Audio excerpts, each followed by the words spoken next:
June 26, 1963, is a memorable day in the life of Ireland. This is the day the Irish people anxiously awaited. For today, John Fitzgerald Kennedy, President of the United States, arrives among them.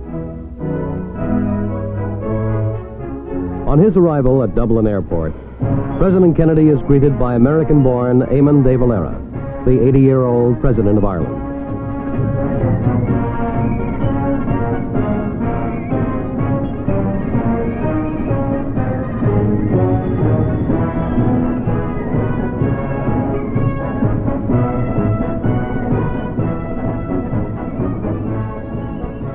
In replying to his welcome, President Kennedy referred to himself as one of millions of Irish descent who had kept a place in their ancestral memory for the green and misty Isle. And in that sense, he was indeed returning home.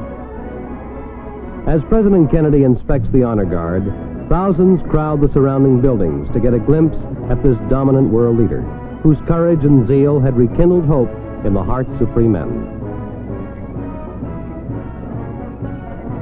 The greeting given to President Kennedy in Ireland had a warmness and depth surpassing anything experienced by any previous visitor to Ireland. This greeting also expressed the esteem of the Irish people for the United States, with the remembrance that the United States contributed so much to the hopes of the Irish nation during the dark days of the 18th and 19th centuries.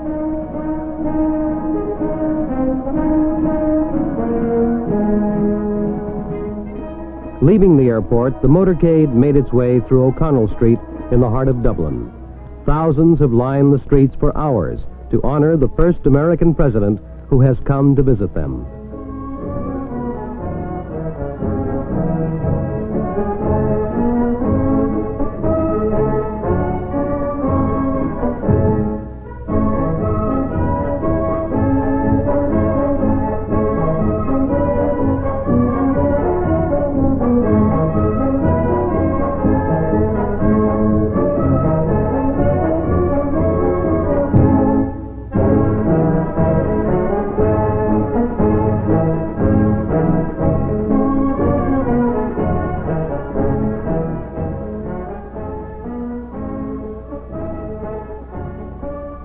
On the following morning, President Kennedy visits Arbor Hill and lays a wreath on the grave of the executed leaders of the 1916 Rising.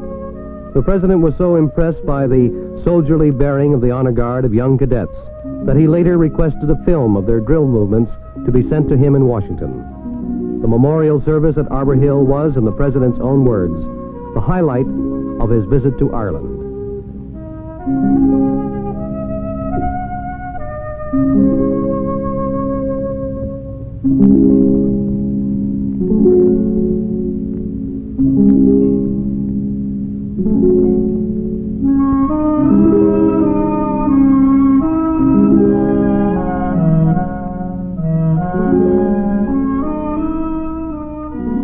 Later in the morning, the presidential party makes its way to County Wexford.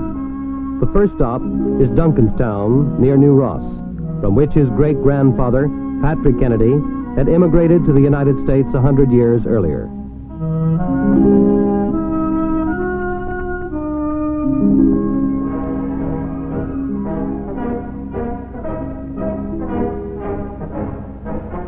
Here he is greeted by relatives and friends, and the informality of this visit remembered by all who witnessed it. His hostess is Mary Ryan, his nearest living relative in Ireland.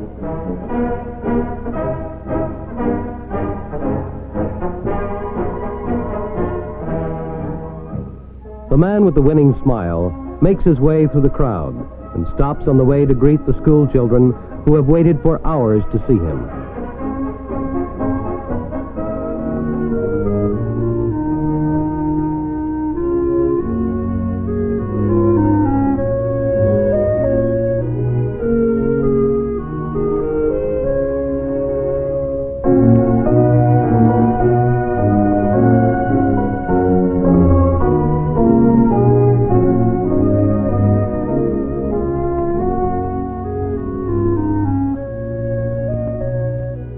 In olden days, the Kennedys were princes in ancient Ireland. But to the people of Duncanstown, the prince of all the Kennedys is now among them. In the concrete farmyard from which Patrick Kennedy had immigrated, tables are set for a tea party, and soon President Kennedy becomes the central figure in a lighthearted family picnic.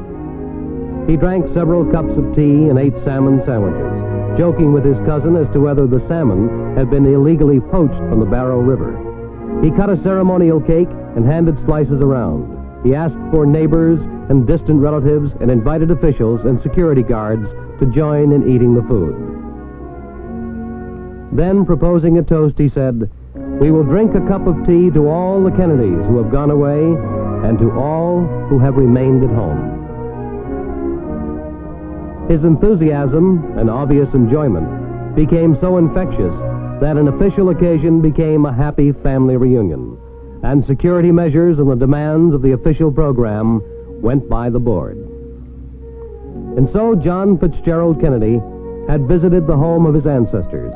The visit may have been brief, but the people of Duncanstown regard it as a signal honor, and the story of that visit would no doubt be retold for decades around the firesides of County Wexford.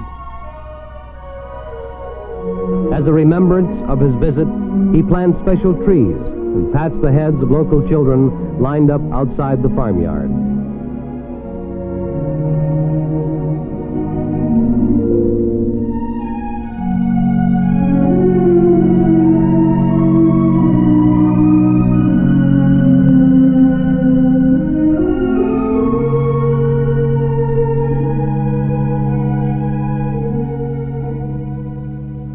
From Duncanstown, the presidential party moves to the town of Wexford. Here, a schoolboy band greets him with the song of the great Wexford hero, Kelly, the Boy from Killaan, which so touched the president that he joined in the chorus.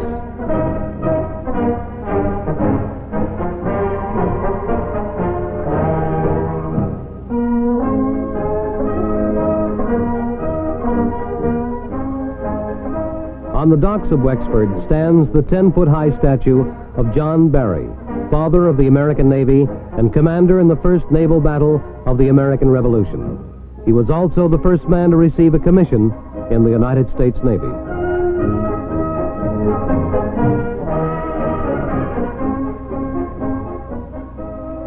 As the president arrives at Crescent Dock, an Irish naval unit forms a guard of honor, and accompanied by the American ambassador, Matthew McCluskey, he lays a wreath at the base of the Barry Memorial.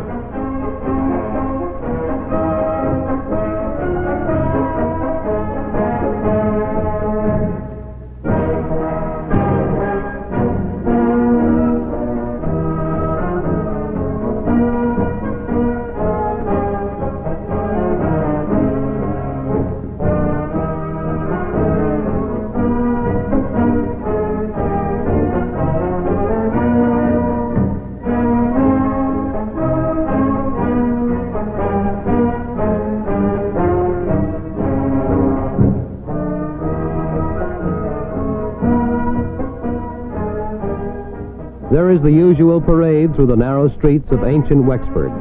Even billboards and rooftops are utilized on this special occasion.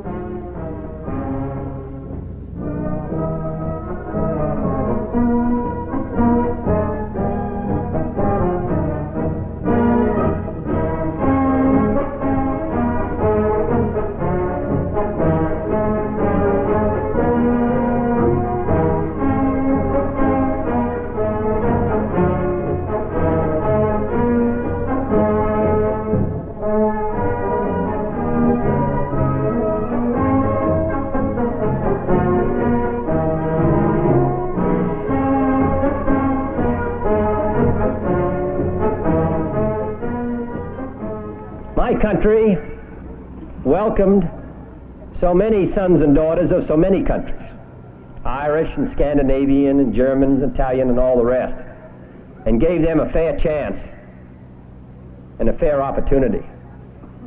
The Speaker of the House of Representatives is Irish of descent. The leader of the Senate is of Irish descent.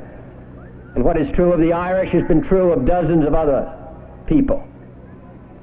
In Ireland, I think you see something of what is so great about the United States. And I must say that in the United States, through millions of your sons and daughters and cousins, 25 million, in fact, you see something of what is great about Ireland.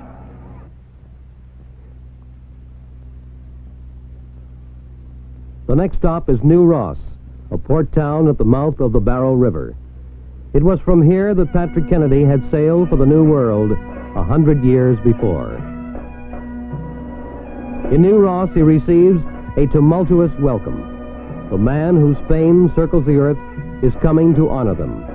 The great-grandfather who had brought the name and fame of the Kennedys to the United States was one of themselves. Now his great-grandson is returning, not only as a Kennedy, but as president of the greatest nation on earth. And for that reason, they are justly proud.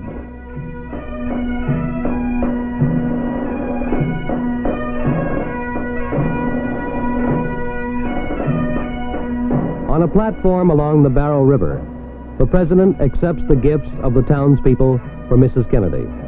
The presentation is made by Andy Minahan, the stately bearded figure who conducted the ceremony in a spirit of humor. Accompanying the president are his two sisters, Mrs. Eunice Schreiber and Mrs. Jean Smith. The visit to New Ross was indeed informal, and here the president was completely relaxed, and his subsequent speech was a highlight of the Wexford visit.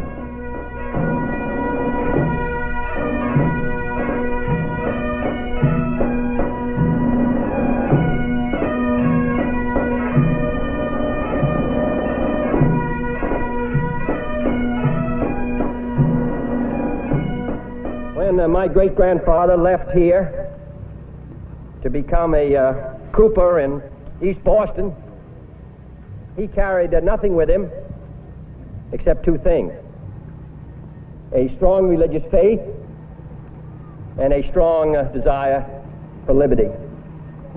And I'm glad to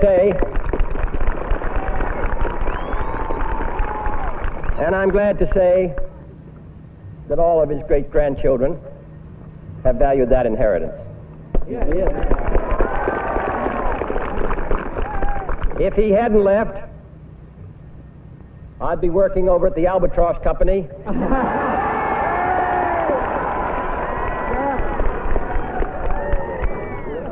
Or perhaps for John D. Kelly.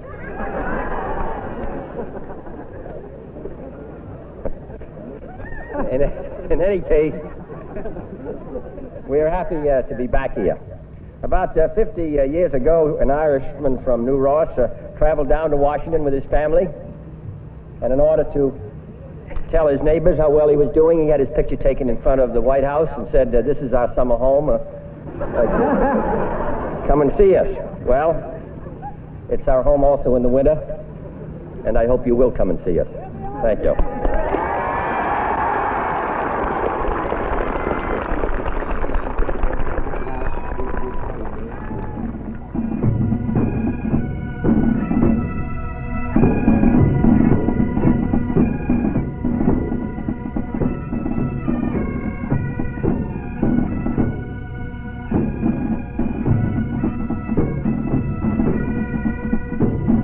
Among the welcomes extended to President Kennedy during his Irish visit, none could outdo in concentrated enthusiasm the reception he received during his whirlwind tour of Cork City.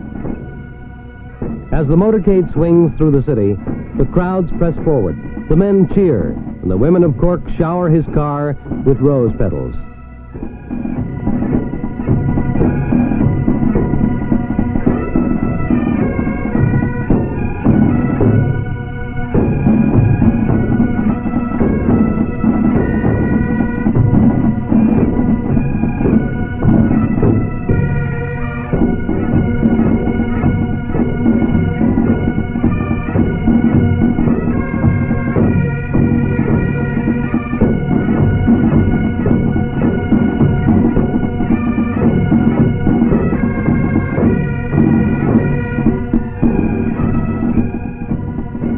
Inside City Hall, he is introduced by the Mayor of Cork, and the President brings his audience to their feet on several occasions by his jovial remarks and witty comments.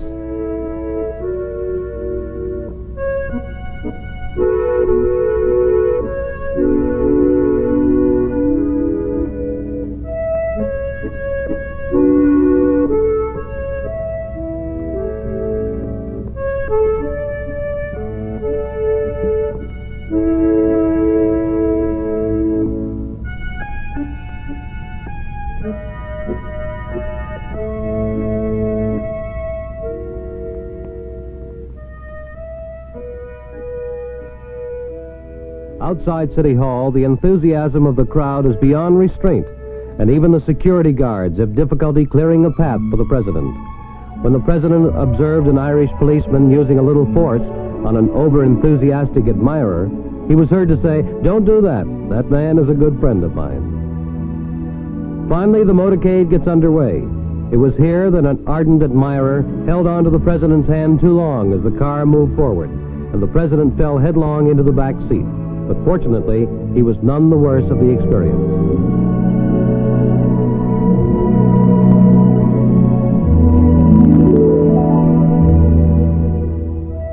June 29th was the final day of his Irish visit. He arrives in Galway to be welcomed by Mayor Ryan and Bishop Brown of Galway.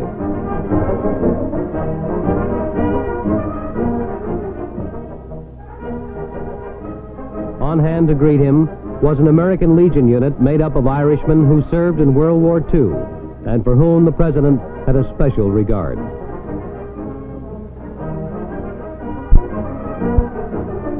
A group of 400 children wearing costumes making up the colors of the Irish flag form a special honor guard for the president.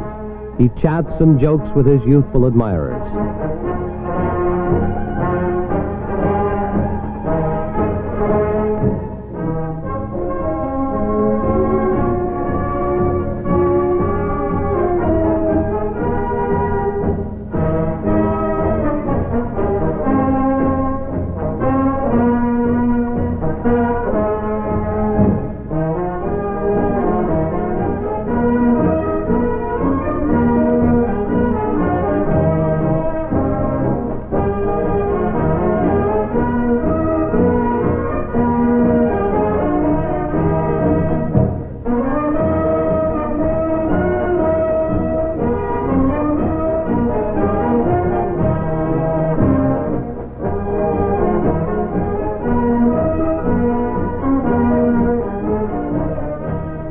Then the presidential party gets on its way through the narrow, winding streets of ancient Galway.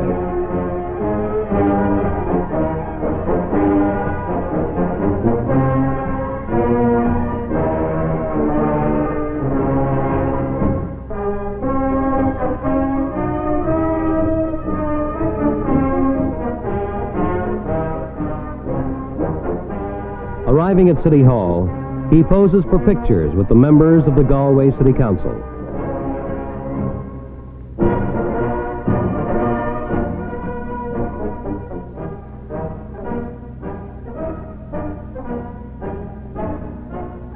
Then he becomes a free man of the ancient city, and in a subsequent speech refers to his native Boston as the adopted home of thousands of Galway men.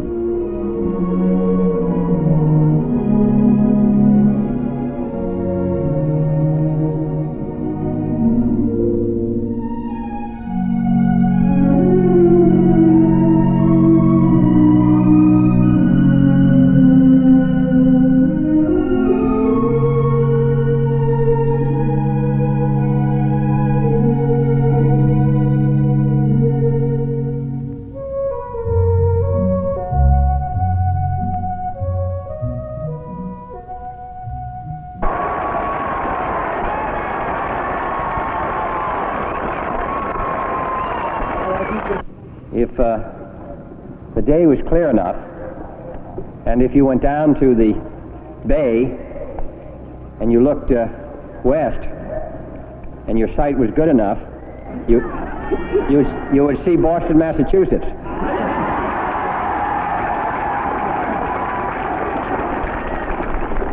And if you did, you'd see down working on the docks there some Dohertys and Flahertys and Ryans and cousins of yours who have gone to Boston and made good. I wonder if you could perhaps let me know how many of you here have a relative in America who you would admit to, if you'd hold up your hand.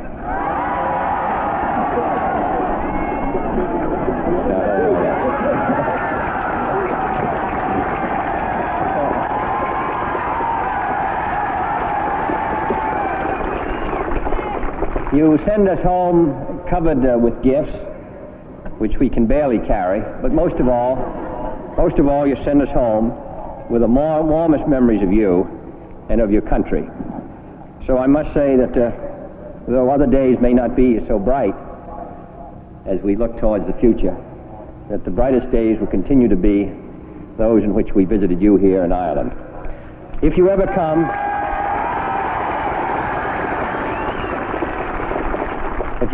to America, come to Washington, and I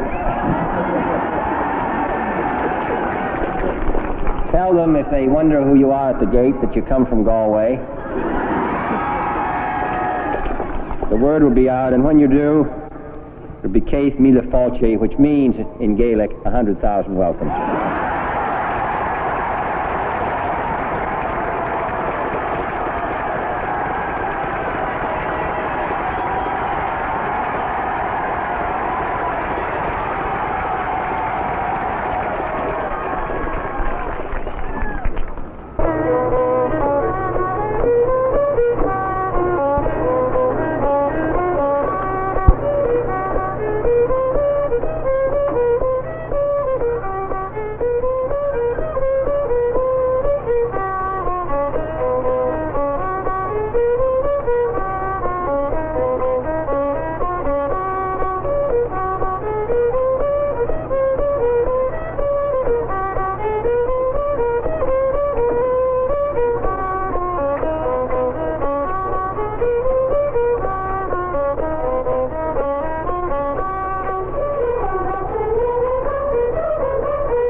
The visit to Galway is over.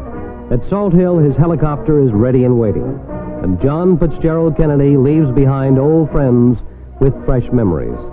For it is certain that no visitor to Ireland left behind such an indelible impression as did this youthful statesman with the magnetic personality. As he leaves, a fishing fleet lines the waters of Galway Bay as a tribute to the man who had graced their shore and who in turn had stolen their hearts away.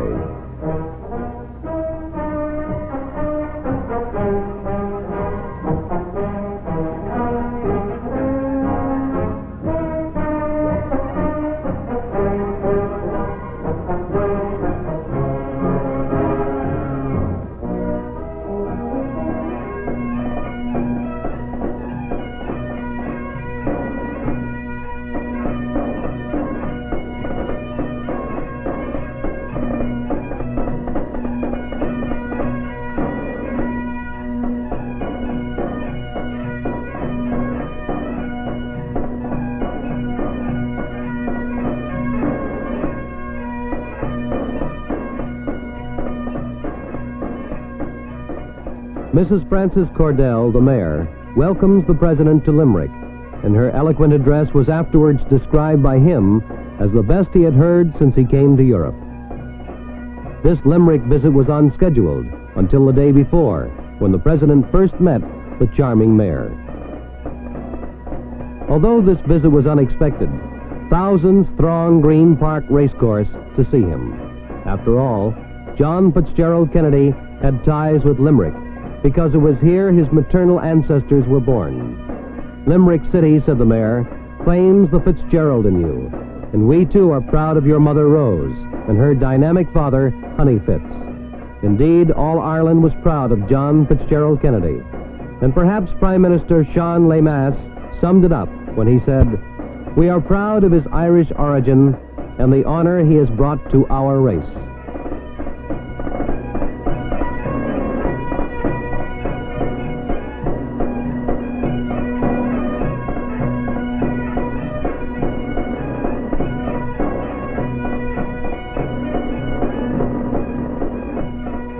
At Shannon Airport, the presidential plane is ready to take him home to Washington. An Irish Army unit lines the runway at Shannon, and John Fitzgerald Kennedy takes a last salute on Irish soil.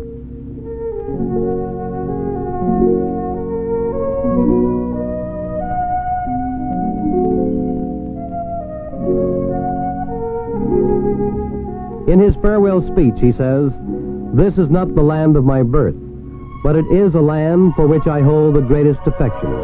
The wonderful hospitality I have been showered with has indeed made me feel that I had come home. From the bottom of my heart, I say, God bless Ireland.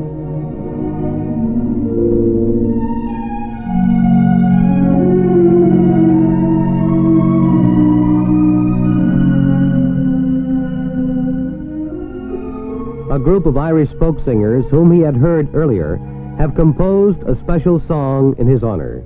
He listens in silence with bent head.